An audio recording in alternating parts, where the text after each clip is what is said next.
እንደምን አላችሁ ተመልካቾቼ፣ አሰልጣኝ ጌትነት ነኝ። አጋጣሚ ሆነ አሁን ከስራ ነው የተመለስኩት። ከስራ እንደተመለስኩ ምን ትዝ አለኝ፣ ለካ ዛሬ 13 ዓመት ሆኖኛል ኦፊሻሊ ሰርቲፊኬት ወስጄ የአካል ብቃት አሰልጣኝ ከሆንኩ ማለት ነው።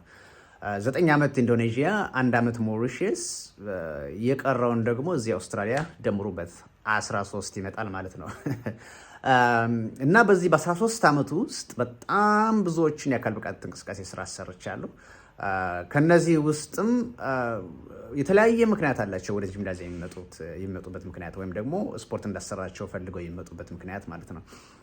ሞዴሊስቶች አሉ፣ የቁንጅና ተወዳዳሪዎች አሉ፣ ስፖርተኞች አሉ፣ ወይም ደግሞ በራሳቸው ተነሳሽነት ጤናቸውን ለመጠበቅ ብሎ የሚመጡ አሉ። እንደገና በሚያሳዝን ሁኔታ ወይም ደግሞ አሁን ለእናንተም ሼር ለማድረግ ወይም ደግሞ ለእናንተ ግንዛቤ ለመስጠትም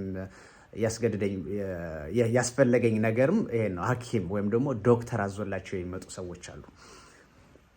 ከዚህ ጋር በተያያዘ አሁን የዛሬ 2 ዓመት የማውቀው ነበር እዚህ አውስትራሊያ ማለት ነው። የዛሬ 2 ዓመት ውስጥ እና ብዙውን ጊዜ ወይም ብዙ ቀናትን እኔ ስራ የምጀምረው 5 ሰዓት ነው። 5 ሰዓት ማለት የኢትዮጵያ 11 ሰዓት ማለት ነው። እና በዛን እኔ የምሰራበት ጂምናዚየም 24 ሰዓት ነው የሚሰራ።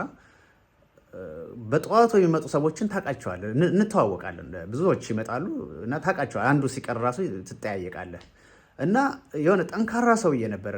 በሚገርማቸው ሁኔታ ልጁ ዋናተኛ ነው።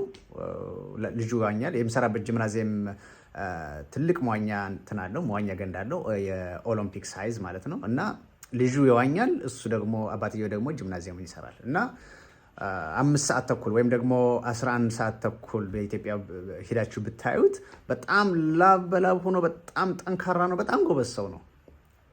እና አጋጣሚ ሆኖ ለተወሰነ ጊዜ ጠፋብኝ።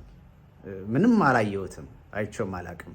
እና አጋጣሚ ልጁ ጂምናዚየም መጣና ልጁን ጠየኩት፣ እንደ አባት የት ነው ምናምን ነገር ስለው አሁን እኮ 18 ዓመት ሞላኝ አለኝ። ምን ማለት ነው ምናምን ስለው 18 ዓመት ማለት እሱ ነበር በመኪና የሚያመላልሰኝ። ምክንያቱም ከ18 በታች መንዳት አይቻልም መሰለኝ እዚህ። እና እንደዛ በጣም ነው ገረመኝ። በቃ ሰላም በልኝ፣ ምንም እንትን አላልኩትም። ለካ ተገዶ ነበር ለሚመጣ ማለት ራሱ ፈልጎ አይደለም ምናምን ብዬ እንትን አለኝና እና ለምን ነው የጠፋው ነው? አይ አሁን ቢዚ ነው አለኝ። ኦኬ ምንም አንድ ሰው ቢዚ ነው ካለ ምንም እንትን አትለውም።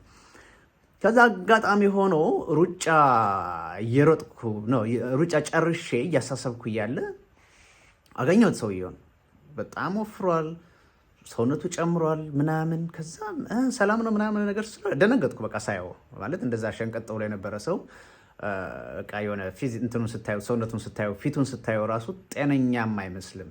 እና ነገረኝ፣ በቃ አዝኖ ነው የነገረኝ። እኔ በዛን ሰዓት ብቀጥል ኖሮ እኔ ደግሞ ልጅ 18 ዓመት ሲሆን በቃ አሁን አረፍኩ ብያለ በቃ ተኝቶ ማርፈድ ጀመረ። የሚገርማችሁ ግን ተኝቶ ያረፍዳል፣ እንትኑን ግን አልቀነሰም። የሚበላውን የነበረውን ምግብ አልቀነሰም። አስባችሁታል? ስፖርት ሰርቶ የሚበላ የነበረው አሁን ደግሞ ተኝቶ ተነስቶ ተመሳሳይ ነገር ሲበላ እንትኑ ካሎሪው የትም አይሄድም። በቃ ሰውነት ስብ ነው የሚሆነው። ያ ብቻ ደግሞ አይደለም። በሚገርም ሁኔታ ጤናውን ቼክ ሊያደርግ ሄደ። ከዛ ሐኪም በጣም እንትን አለው ማለት ስፖርት መስራት አለብህ ምናምን ብለው እና ስፖርት መስራቱን ይሰራል። ግን በራስ ተነሳሽነት ስፖርት መስራትና ሐኪም አዞልን ስፖርት የምንሰራው በጣም ይለያያል። አሁን ጂምናዚየም ከሚመጡ ሰዎችን ፊታቸውን ራሱ አይተን እንለያቸዋለን። ሐኪም አዞላቸው የሚሰሩትንና በራሳቸው ተነሳሽነት መጥተው የሚሰሩትን ማለት ነው። ሐኪም አዞላቸው ወይም ደግሞ ዶክተራቸው አዞላቸው የሚመጡ ሰዎች በጣም ጭንቀት አለባቸው። በቃ የሆነ ኮሽ ባለ ቁጥር ወይም ደግሞ የሆነ የልባቸው ምት በጨመረ ቁጥር በጣም ነው የሚጨነቁት በጣም። እና ለእናንተም ግንዛቤ ለመስጠት የፈለኩት ምንድን ነው፣ ሐኪም እስከሚያዝላችሁ አጠብቁ ባካችሁ። ስፖርት የትም ቦታ መስራት ይቻላል። ወጦ ወክ ማድረግ ይቻላል። ጊዜ የለኝም የሚለው በጣም ይሄ በእርግጠኝነት ምንም እንትን ውስጥ እንትን አይልም፣ ሚዛን አይደፋም ማለት ያለውን ሪስክ እና የእንትኑ ምንድነው ጥቅሙን ስታስቡት ጊዜ የለኝም የሚለው ምንም እንትን ምክንያት ሊሆን አይችልም። እና ምንድነው ካላችሁ ሰዓት 20 ደቂቃ 30 ደቂቃ በቀን ለስፖርት ወይም ደግሞ ለእንቅስቃሴ ብላችሁ አስቀምጡና ከቤታችሁ በጣም በጠዋቱ የምትወጡ ከሆነም እኮ ጠዋት ተነስታችሁ ዱብ ዱብ ብላችሁ ወይም ደግሞ አሁን ኢንፎርሜሽን ሁሉም በእጃችን ነው። ሰርች ማድረግ ነው። ሰርች አድርጋችሁ ወይም ደግሞ ይህን የኔን ዩቲዩብ ቻናል ሰብስክራይብ አድርጉ።